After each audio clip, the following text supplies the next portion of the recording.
ज़्यादा समय मिल जाए। मैं चीज़ होती है कविताओं की रचना करने में रीना जी को और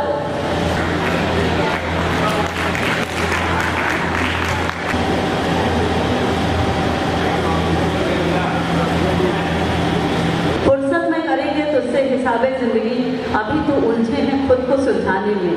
इसका दिल रखा और कभी उसका दिल रखा, इसी कश्मकश में भूल गए खुद का दिल कहाँ रखा।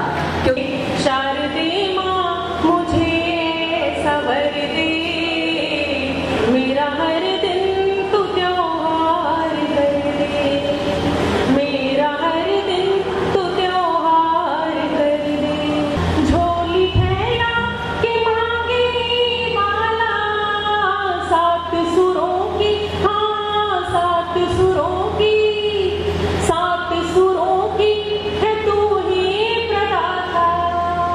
झोली फैला के मांगे माला, कंठ में मोहिनी तान भर दे। शारदे माँ, शारदे माँ मुझे सवर दे, मेरा हर दिन तू त्योहार कर दे, मेरा हर दिन तू त्योहार कर दे। काम पहुंचाया गोरखपुर का नाम न सिर्फ भारत में बल्कि विश्व में उन्होंने जो है पहुंचाया, फैलाया, प्रचार किया। ये बड़े सम्मान की बात है।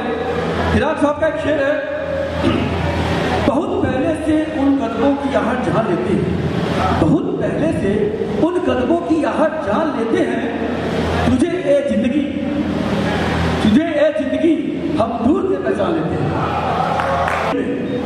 इन आहटों की मुखबरी में इस कदर हम उलझ जाते हैं, इन आहटों की मुखबरी में, इन आहटों की मुखबरी में हम इस कदर उलझ जाते हैं। ये खुशियों की है या गमों की, ये खुशियों की है गमों की, मुझे समझने में वक्त गुजर जाते हैं।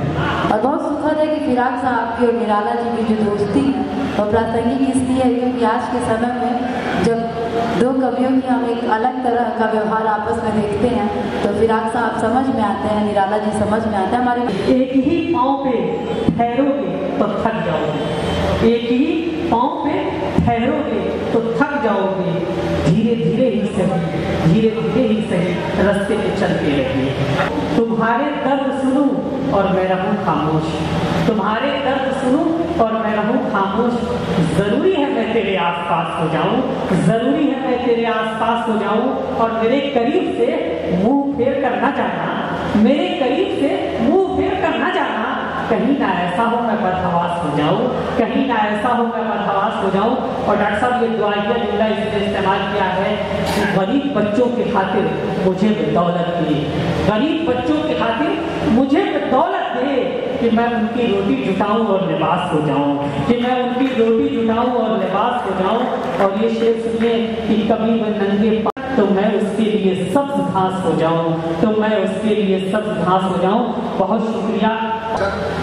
तो तुरंत इसे घूर करके कहते हैं कहाँ पे कोई आ गया है, साहेब बहादुर बिंगा फिर आ गया और वो बेचारे खेत खा गए। एक घटना बहुत महत्वपूर्ण है जो बतानी बहुत जरूरी है। मैं फिराक साहब को लेकर के यहाँ से आकाशवाणी पहुँचा, इन्वेस्टर गाड़ी थी, आगे मैं बैठा था, ड्राइवर था और पीछे एम मोटिया की राही बैठे थे और फिराक साहब।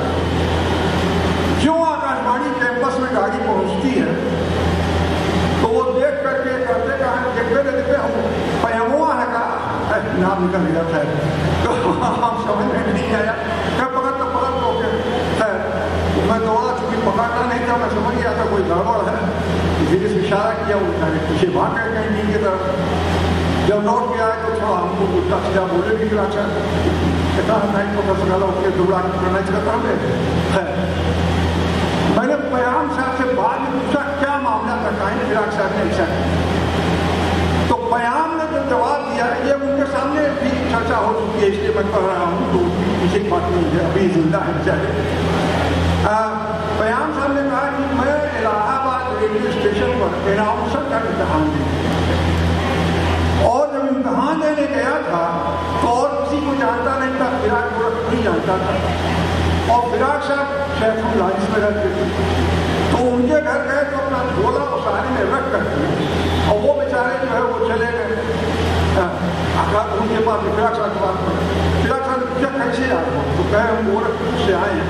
और ये बात फिराक साहब ने सिफारशी लेकर स्टेशन डायरेक्टर माधो साहब स्टेशन डायरेक्टर थे, उनके नाम पर लिख के दिया कि ये दे देना, हो जाएगा। और जब वहाँ गए तो इनका नहीं हुआ तो ये धीरे से आए अपने तरीके से। आने के बाद में झोला उठा करके अब जाने लगे। तब तक फिराक साहब ने कहा हुआ तो मालूम हुआ, कहा एक बार पता कि गोरखपुर से जब भी कोई जाता था तो उसे भोजपुरी माता। तो उन्होंने पूछा कि ये चल माता चल, नीचे खाली कच्चिया बंदी को पहना था, लंबे साथ शेरवानी पहने थे, उनको पकड़ करके उसी रिक्शे पर चले और गेट पर पहुंचते ही वहां से सोचिए अशोकनगर और वो कम से कम 10-12 किलोमीटर की दूरी है। पहुंचते ही गेट से उन्होंने नीचे जाना शुरू किया। थोड़ा कहाँ गया डायरेक्टर, कहाँ गया डायरेक्टर। अच्छा, चूंकि लिखा हुआ था प्रतिष्ठित स्थान, उसमें बड़ा आकाशवाणी करेक्टेज था और कोई जा नहीं पाता था। तो बयान साहब ने कहा कि रात में रिटर्न की मेरी टिकट थी और मैं सोचा कि इनका तो कुछ नहीं होगा, हमको सब पकड़ लेंगे तो बंद कर देंगे, हम लौटेंगे कैसे। तो फिराक साहब को वहीं छोड़ करके मैं सीधे भाग गया स्टेशन और वहीं से आया। तो उसके बाद में आज मुझको फिराक साहब पाए थे तो वो लगे कहने पता है उनके पास रिक्शे का किराया भी था कि नहीं था। इस तभी से वो उसको खोज रहे थे और मुझे मालूम नहीं था कि यहाँ आ जाएंगे। तो ये घटना एक अद्भुत घटना थी। तपती जलती तपती धरती जलता अंबर दूर तलक वीरानी है। आज हमारे गांव घरों की कैसी अजब कहानी है। आज हमारे गांव घरों की कैसी अजब कहानी है। सूनी बूढ़ी आंखें तकती राह तमाशुक देती थी। भूल गया वह तोड़ गया हर डोरी रिश्ते नाते की। भूल गया वह तोड़ गया हर डोरी रिश्ते नाते की। अब देखिए गाँव में पशुओं की क्या स्थिति हो रही है जब केवल बुजुर्ग बैठे हुए हैं।